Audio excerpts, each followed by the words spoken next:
Oh my goodness. Oh, you can see me now. All right. I'm going to hope that you can also hear me now. Let me just check. Okay. Can you also hear me? Oh, beautiful. Okay. Well, here's to an awkward start. Hopefully things get a little smoother. So here we go. All right. So before I launch into my top 10 tips for making remote work actually work right now, I want to begin with my story of how I began working remotely.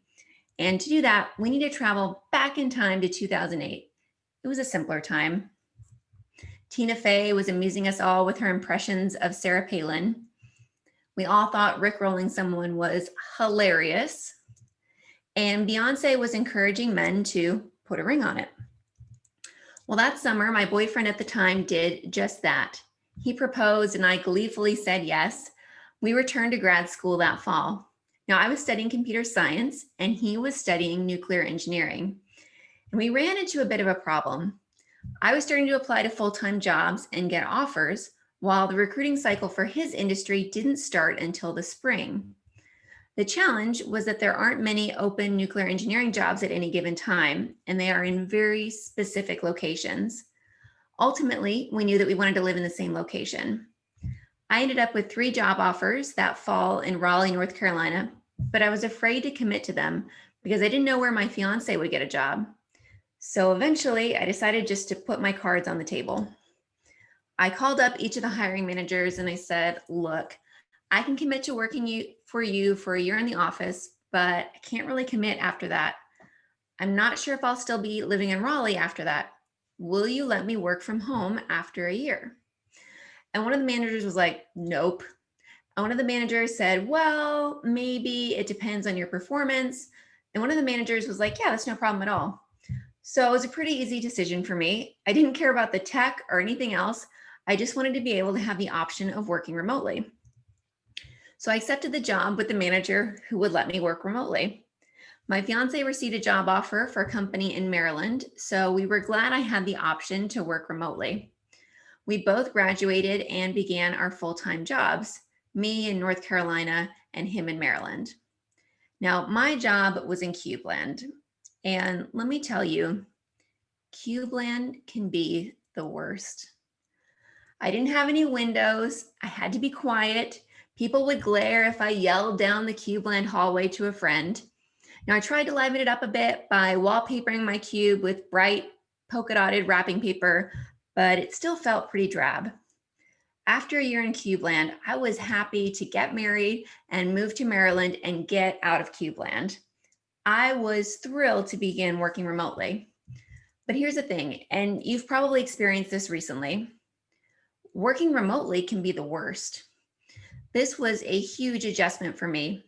I went from seeing people in the office daily to seeing no one except for my husband on a regular basis. I went from having lots of local friends to hang out with to having one set of couple friends to hang out with. I went from living in a large city with tons of things to do to living to a small town that did not even have a shopping mall. I went from living by myself in a neat, orderly apartment to living with a man who did not share my same standards of tidiness. And I saw the mess all day long since I rarely left the house. I went from the excitement and busyness of planning a wedding to having nothing major going on in my life. My life changed in a big way, and I wasn't exactly happy about it. On my first 2 teams I was a part of when I worked from home, a majority of the team was co-located in one location, while I was one of the few who worked remotely. I felt very isolated. I knew that conversations were happening without me that I was missing. On one of those teams, I had an hour-long meeting with a subset of the team once a week so we could get in sync, but the co-located team met together much more frequently. The rest of the week, my calendar was mostly blank. Without many meetings and without many local friends, I didn't do much talking during the day. When my fiance would come home, my husband would come home, I would just sit and talk his ear off. I spent a year on a team where my job was to run the build verification tests. I really liked running and maintaining the tests.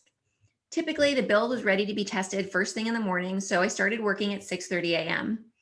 Occasionally, though, the build wouldn't be ready to be tested until the evening. On those days, I would have to keep checking in every 30 minutes or so to see if the build was ready. I would skip the gym on the afternoons when I thought the build would be ready. Trying to relax in the evenings when I was waiting for a build was incredibly difficult. I had trouble disconnecting from work and I was burning out. Without the pressure to fit in a wedding dress, I began gaining weight. The worst part is that despite weighing myself every day, I didn't really realize it was happening. A pound a month doesn't seem that bad until you realize that you've gained 18 pounds over the last 18 months.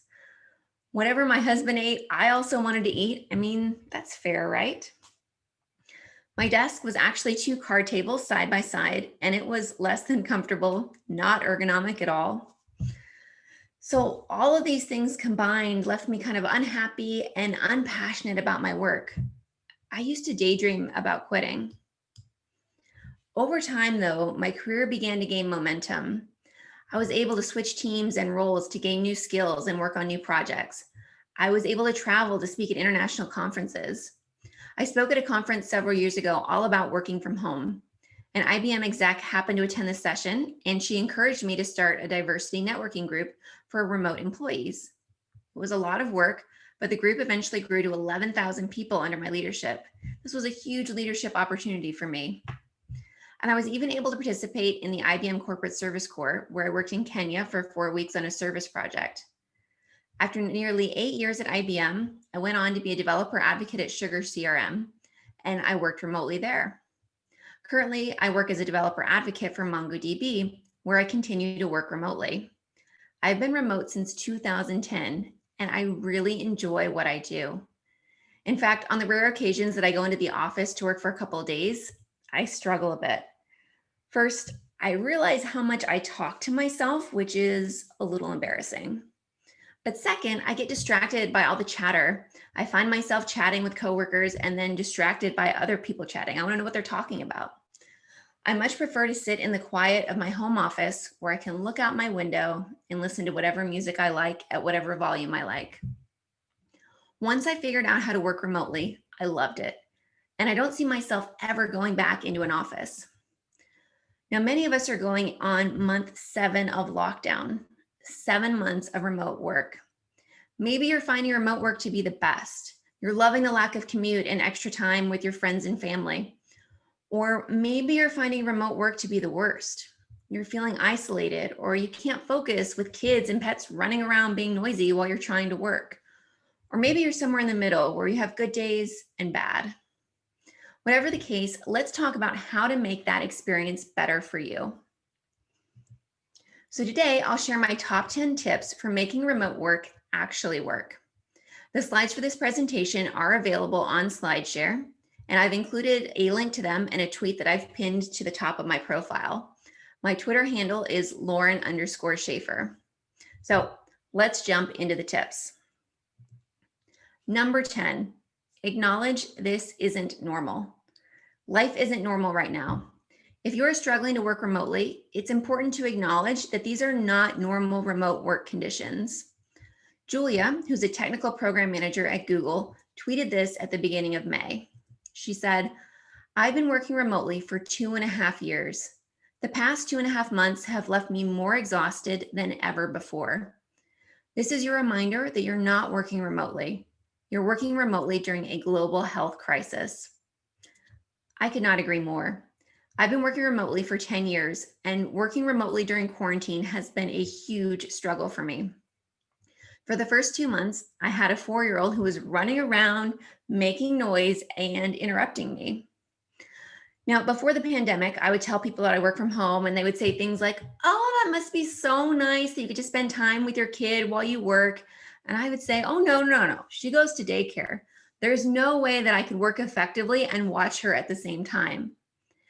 And yet, many of us have been forced to do just that during quarantine, and it's been rough. Perhaps you have noisy kids or roommates or pets. Perhaps you're stressed because of financial concerns, or you're worried about the health of your friends and family, or you miss being around other people, or you're upset due to recent tragedies and racial injustice, or you're frustrated with politics. Whatever the case, life is not normal right now. try to cut yourself some slack. Now, for people like me, this is definitely easier said than done. But seriously, try to cut yourself some slack and acknowledge that if you're currently struggling with remote work, you may do better once we return to more normal conditions, whatever that looks like. Now, as I mentioned, this is a top 10 list. So before I move on to each new tip, I'm going to repeat the tips we've already covered to hopefully help seal them in your brain. So number 10, acknowledge this isn't normal. Number 9, do something else.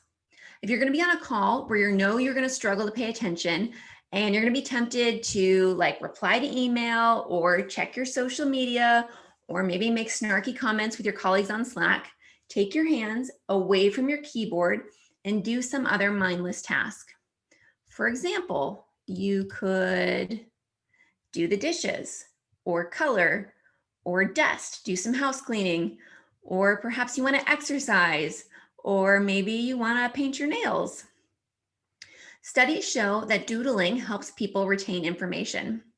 And I've found the same to be true for any mindless task. If I sit in front of my computer, the temptation to multitask is too great. I'm likely to do something else that will require some mental energy and then prevent me from fully listening to what I want to listen to. So for those boring all hands calls or dry conference sessions where you're going to struggle to pay attention, turn off your webcam and do something else. All right, number 10, acknowledge this isn't normal. Number 9, do something else. Number 8, eat intentionally. Now I have a problem of bringing a huge Costco-sized box of Cheez-Its into my office and then eating way too many of them. Also, whenever my toddler snacks or my husband snacks, I want a snack. The quarantine has not been kind to my waistline. So I've been trying to make an effort recently to eat intentionally. If I want a snack, I pour a reasonably sized portion into a bowl. I also try to limit the number of snacks and keep them, relatively healthy. Now, I've heard from some of my colleagues, they have the opposite problem. They will sit at their desks and not realize they missed lunch until 2 p.m. I don't understand how this is possible, but apparently this is an issue for some people. So if that's you, set an alarm on your phone or block time on your calendar to eat lunch. Make sure you're taking care of yourself and eating intentionally. So number 10, acknowledge this isn't normal. Number 9, just do something else. Number 8, eat intentionally. Number 7, actively prevent burnout. When you work from home, it's so easy to work long hours and never feel disconnected from your work. A study in March of this year showed that US employees are working an average of 3 hours more per day during the pandemic. 3 hours. When you work remotely, you don't have that physical trigger of like walking into an office to know that you should begin working and then leaving the office to know you should stop working. It's so easy for the lines to blur, especially when we have access to Slack and email on our phones that are always right here within arm's reach, right? But here's the thing. Your employer has invested a lot of time and money to make you a productive employee. They don't want you to burn out and quit. If you leave, they have to start over and train someone completely new to be productive. Additionally, if you leave, you take with you all that team knowledge that may not even be written down anywhere. So actively prevent burnout. Your manager probably isn't going to do this for you, so you have to be very proactive. If your manager asks you to do something that will force you to work overtime, be upfront and ask them which task they would like you to drop. The other key here is to set boundaries. Pick what time you typically want to start working and what time you typically want to stop working, and stick to it. When your workday is over, turn off your computer. If you have Slack and email notifications on your phone, turn off the notifications. Completely disconnect whenever possible so that you can return to work each day refreshed and ready to do your best work. Number 10, acknowledge this isn't normal. Number 9, do something else. Number 8, eat intentionally. Number 7, actively prevent burnout. Number 6, be productive. Yeah, it's important to actually do your job. Slack conducted a study during the COVID-19 pandemic, and found that how long you've been working remotely in terms of experience makes an impact on how productive you are. In fact, they found that those who were new to remote work were twice as likely to say they are less productive at home. The study also showed that a majority of experienced remote workers say they are more productive at home. So over time, as you work remotely, you gather the tools you need to help you be productive. So let's talk about some tools you can use to help you be productive. First, set daily goals. I begin every day by taking a look at my task list and picking out the most important 1 or 2 things I want to get done that day. And then I do everything I can to get those done. This helps me focus on what's most important and not just what's most urgent or what's easiest. I have a tendency to get lost in my work. I can sit at my computer for hours without taking a break, except for maybe a quick trip to the kitchen to grab a snack that I can eat at my desk. This isn't great. So I've set up reminders to move on my Fitbit. Every hour, my Fitbit will buzz if I haven't moved enough. This is great as it helps me stretch and clear my head. Mental breaks will help you be more productive, so take them. On the flip side, some people struggle to get work done if they don't have the accountability of someone walking by to see if they're actually working. If you're one of those people, I recommend trying out the Pomodoro technique. The idea is to work in short blocks of time on a specific task, about 25 minutes-ish, and then take a break. The great thing here is that it encourages you to avoid distractions like social media or TV or Slack messages, so you can create focused work time to get stuff done. If you want to Google this technique, it's called the Pomodoro technique. It's named after those tomato-shaped kitchen timers. All right, so let's sum this one up.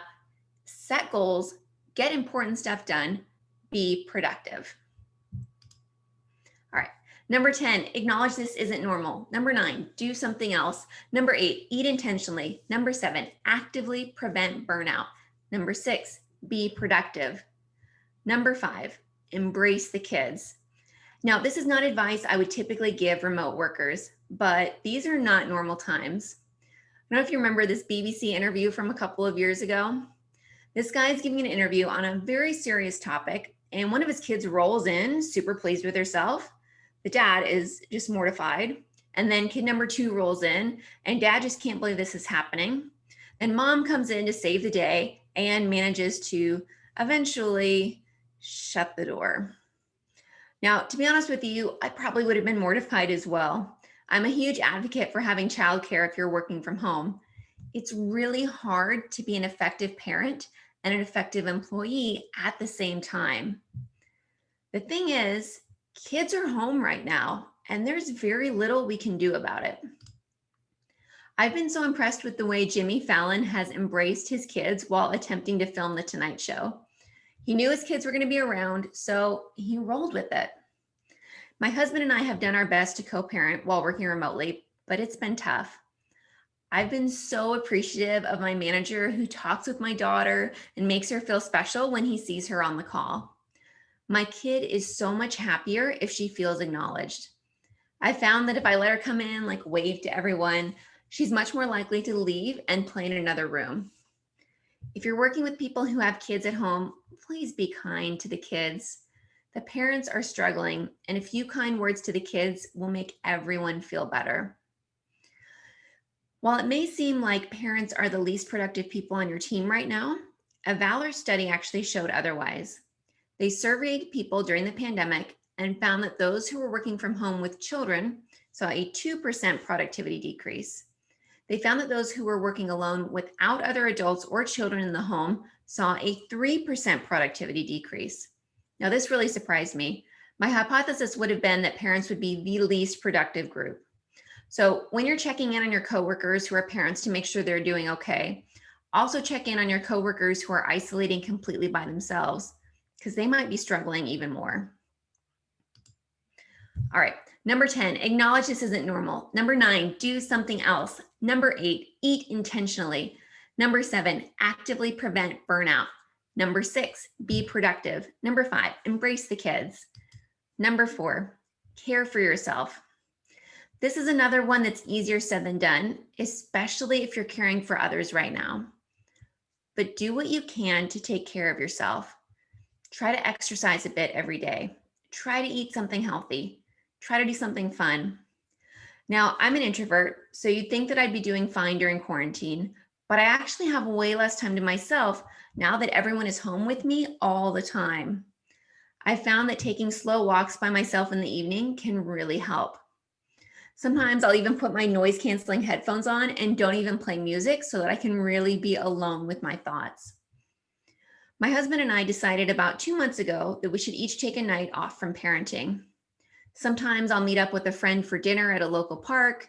Sometimes he'll go golfing, but we each need some time away from the daily grind of parenting. If you're feeling that way, see if you can lean on your support system. Maybe it's a spouse, maybe it's a friend, maybe it's a neighbor, maybe it's someone you can hire, but figure out how to get time for yourself. Now, while I am an introvert, my guess is that extroverts are also struggling. If that's you, create virtual coffee breaks, happy hours, game nights, or whatever with your colleagues, your friends, or your families. You know what you need, so make time for it. If you find that you're struggling with your mental health, I encourage you to talk with a therapist. Despite the fact that I've been working remotely for 10 years, the pandemic has hit me hard. About a month and a half ago, I began meeting with a therapist for the first time in my life, and I'm really glad I did. She's helped me talk through some situations and feel like I'm regaining control of pieces of my life where I really have no control. If you're struggling, know that you're not the only one. Reach out if you need help. Care for yourself. All right, here we go. Number 10, acknowledge this isn't normal. Number 9, do something else. Number 8, eat intentionally. Number 7, actively prevent burnout. Number 6, be productive. Number 5, embrace the kids. Number 4, care for yourself. Number 3, take a lunch break every day away from your computer. As a working mom, my lunch break is one of my favorite parts of my day. It's my guilt-free time to sit quietly and enjoy watching whatever TV show I want to that no one else in my family wants to watch. So side note, if anyone here wants to discuss Keeping Up with the Kardashians or Dancing with the Stars later, message me. Maybe we can create a channel to discuss bad reality TV. Anyway, I like to watch TV during lunch, but maybe you're not a TV person. Maybe you prefer to read a book or a magazine. Maybe you want to listen to a podcast, or maybe you want to go for a walk or exercise. Whatever the case, take 30 minutes in the middle of your day, step away from your computer, and do something else. I found that if I'm starting to lose focus or I'm stuck on a problem, I'll take a lunch break and return refreshed, and the answer on how to move forward on the problem will come to me. So every day, take a lunch break. All right, number 10, acknowledge this isn't normal. Number 9, do something else. Number 8, eat intentionally. Number 7, actively prevent burnout. Number 6, be productive. Number 5, embrace the kids. Number 4, care for yourself. Number 3, take a lunch break. Now, I've saved my most important 2 tips for last. Number 2, ask for what you want. I attended the Grace Hopper celebration of women in computing a few years ago, back when we could attend conferences in person, and a moderator asked a keynote panel, if you could change one thing, what would it be? And Tella Whitney's response was so simple, but it has stuck with me all these years later. She said, if I could change anything, it would be that each and every one of you would ask for what she wants. Now, typically when I share this with people, I encourage them to ask for a promotion or a raise or a growth opportunity. And I still stand by that advice. But I want you to I really encourage you to think about what you want right now from your company, your spouse, your roommates, your kids, and then ask them for it. I've been reading a lot of articles about how to successfully work remotely with kids during quarantine. And some of the articles have suggested that you simply explain to your kids that you need focused time to work. And then supposedly the kids will allow you to work for an hour or 2 uninterrupted. That sounds amazing. And maybe that works for older kids, but I can assure you that did not work for my toddler. So think about what your ask is. what's within the reasonable scope of possibilities, and ask for it. In my case, I told my manager I was struggling to work with my toddler at home, and I asked to take advantage of parental care leave during the pandemic, and my management team was really supportive. The company was offering those with dependents the chance to take a couple of weeks off, and my manager actually offered to let me stretch those weeks out and work part-time instead. This was a great fit for both my family and my team. It allowed me to stay up to date with what my team was working on, but also made the schedule work better with my family. My family would have had a really tough time without this option. So perhaps you want to ask your manager if you can shift your schedule around and work different hours than you typically do. Perhaps you want to ask your manager if you can take time off as part of FMLA because working with kids just isn't working. Perhaps you want to ask your boss for a new desk or an external monitor. Perhaps you want to ask someone if they can watch your kids so you can have a night off. Perhaps you want to ask your roommates if they can stop playing loud music at 10 p.m. on weekdays so you can maintain a regular sleep schedule. It might seem scary or feel uncomfortable, but the people in your life probably don't know what you need or what you want. So ask for what you want. So I'm actually going to pause here and ask you to think about this tip. What is it that you can ask for over the next week? I'm not going to make you share it, but I encourage you to write it down somewhere on a real piece of paper or on your computer. So I'm going to give you a minute to write it down. What can you ask for over the next week? And if you feel comfortable sharing, I would love for you to share it in Slack, but no pressure. At a minimum, I ask you to think about it and just take a moment and write it down.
All right, Amy says they're going to ask for a few days off and a standing desk. I love that. I've been really wanting, if I had all the budget, I would ask for a treadmill desk.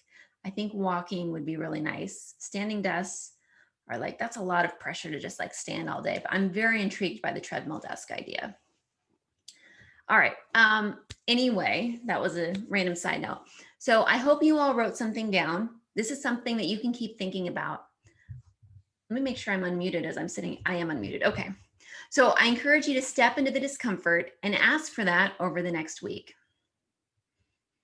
Ooh, Mark, fewer meetings and more focus time. I love that. I think, okay, Amy's saying maybe a treadmill desk is the better ask. I think treadmill desks are really expensive. I think you might be better off with a standing desk. All right. I love the fewer meetings and more focus time. I think that's a great thing you can ask for. It's very concrete. Ooh, bike desks. Okay, that is cool.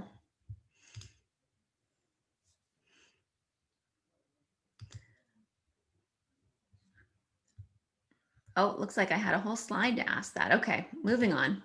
All right, so number 10, acknowledge this isn't normal. Number 9, do something else. Number 8, eat intentionally. Number 7, actively prevent burnout. Number 6, be productive. Number 5, embrace the kids. Number 4, care for yourself. Number 3, take a lunch break. Number 2, ask for what you want. Now, my final tip for you today Be a great PR agent for yourself.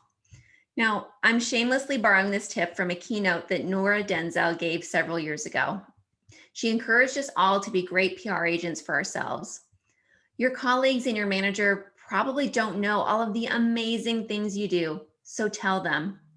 If you solve a really hard problem, tell them about it. And don't just say, like, I solved the accident, it was like no big deal. Explain why it was hard or time consuming. When you're remote, people don't get to see what you're working on, so you have to advertise your work. If you have a daily scrum or a weekly status meeting, show up ready to tell your team what you've been working on. Be conscious of how you're describing yourself. Really control your press release. When I gave my remote work talk last year, this was one of my tips. That very same day, someone asked me how another talk I had given went. And I said, well, I got really nervous. So I started talking really fast. And then I started coughing and I lost my train of thought. And he said, I heard it went great. And I thought, here I am wrecking the press release that someone already gave about me. And I'm just saying how awful of a job I did. If you do a great job, let people know about it. There are different ways you can do this, and it depends on your team's culture. If someone gives me a compliment on Twitter or email, I forward it on to my management team. It's an easy way to brag without it seeming like I'm bragging. If someone gives you a compliment verbally, you can always ask them to email it to you or your manager. You can also create a culture of compliments on your team. If you compliment your teammates and make it normal to do so, they're likely to compliment your strengths as well. And that's a win for everyone. So be a great PR agent for yourself. Now, in just a moment, I'm going to ask you to write down what tip you want to try to implement next week. So let me recap these tips for you. So one last time, I'm going to recap them. Number 10, acknowledge this isn't normal. If you're struggling to work remotely right now, know that there are a lot of other factors at play. Remote work may not necessarily be the problem. Number 9, do something else. If you're going to struggle to pay attention during a meeting, do a mindless task at the same time. Number 8, eat intentionally. Portion control your snacks. Schedule lunch if you need to. Number 7, actively prevent burnout. Do what you can to work a consistent schedule. When you're done working, turn off your computer and those phone notifications. Number 6, be productive. Set daily goals. Use the Pomodoro technique to stay focused. Number 5, embrace the kids. They're around right now. Let parents know that it's okay. Number 4, care for yourself. Every day, try to exercise a little bit, eat something healthy, and do something fun. Talk with someone if you're struggling. Number 3, take a lunch break. In the middle of your day, step away from your computer for 30 minutes to clear your head. Number 2, ask for what you want. People probably don't know what you want or need unless you ask. So ask. And number 1, be a great PR agent for yourself. Advertise your work and be conscious of the words that you are using when you do so. So in the same place where you wrote down what you're going to ask for, I encourage you to write down what tip you want to try to implement over the next week. If you're up for sharing, I'd love for you to drop that in Slack as well. So I'm going to pause for a minute and let you write down what tip you want to try this week.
Okay, I love what I'm seeing here. Mark's going to try care for yourself. Daniel's going to try actively preventing burnout. Jamie's going to be a great PR agent. Will says conscious communication is something most can improve, and self-image starts with yourself. Lisa, embrace the kids sideways by supporting coworkers. I love that. Thank you all so much for sharing. All right, so I hope all of you wrote something down. This can be something you return to. You can implement a tip, see how it goes, and then try another tip. If you're feeling really bold, you can tweet about what you're going to try or post about it on LinkedIn. And then you've got a little added accountability to follow through. If you post about it, I'd love to see it, so feel free to tag me. You can also include the conference hashtag Utah Geek Events. I would love to connect with you on social. You can find me on both Twitter and TikTok with the username Lauren_Schaefer. Yes, I'm on TikTok. I joined at the beginning of the pandemic, and it's a great way to get a quick dose of humor at the end of my day. I'm also on LinkedIn as Lauren Hayward Schaefer. As a reminder, the slides for this presentation are available on my Twitter page.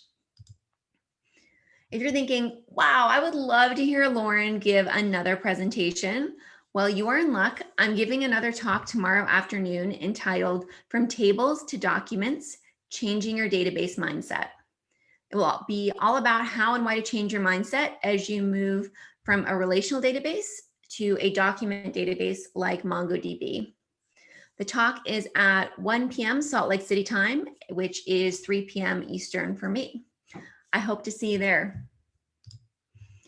I've compiled a list of references and related links if you want to dive into this topic more. So yeah, lots of links here that are in my slides and available for you. I gave a talk at PyCon last year where I discussed what the research shows about the effectiveness of remote work. I walked through a framework of how to ask your boss if you can work remotely, and I shared my top 5 tips for working remotely during normal conditions. If you're interested in those topics, check out that talk on YouTube. I just recorded an episode of the Espacios Abiertos podcast all about remote work. In that episode, Katya asked me some great questions about how to handle different situations people are facing right now. The episode should be going live in the next month, so you can subscribe to her podcast to make sure you find out when the episode is posted. And one more announcement for you. Racial justice is an issue that is important to me personally, as well as to MongoDB. MongoDB is currently matching funds that are donated to organizations that were selected by our underrepresented people of color affinity group. If you'd like to have your donation matched, visit mongodbforjustice.mongodb.events. Thanks. I would love to hear your feedback about this session, so please fill out the session survey, which I believe is on LoudSwarm. And with that, let's open the floor for questions. So Amy, do we have any questions? I've got one right now. What are your thoughts for days when you didn't feel productive, but now it's the end of the day and you just want to keep working to try to get something done? That is a tough one. My personal mantra would be to write down, well, first, let me say, it depends on your personal situation. If you have family, friend obligations, other things you've already committed to doing that evening. And it also depends on your work situation. So for me, I would say, it doesn't matter, I have to go pick up my kid from daycare, I gotta go. So I'm gonna write down what I was excited about, what I was thinking about, make sure I'm not gonna forget about it tomorrow. And then I'm gonna try to come back with that same energy the next day. If you don't have obligations, if you have the option to keep working, I would ask yourself, if I work tonight, does that mean that I can kind of reclaim some time tomorrow for myself? So if I work really, late today, maybe I can go out for an exercise, go for a long walk tomorrow, and that'll be okay. So really thinking about claiming the time for yourself that you need, and figuring out kind of what's best for your situation. That's a tough one and a really good question. Any other questions, Amy? I haven't got any in Slack or in Slido, so leave it open for a little bit longer. Sounds good. And thank you everybody so much for sharing in Slack. I know it can feel a little awkward, so I appreciate you guys putting yourself out there. I love that. Bruce is going to try the Pomodoro technique. Whoop. Oh, and somebody found a tomato emoji. Props to them.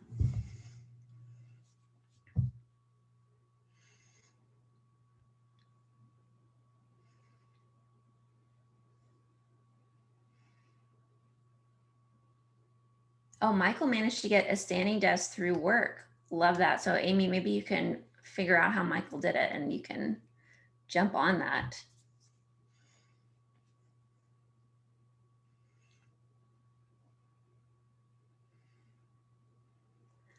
All right, it does not sound like we have any other questions, Amy? Yep, nothing so far. Cool. All right. Well, I guess with that, we will wrap up. I want to thank you all so much for hanging with me today. I look forward to seeing you around the conference and hopefully at my session tomorrow afternoon as well. So thanks so much for coming. Bye, everybody.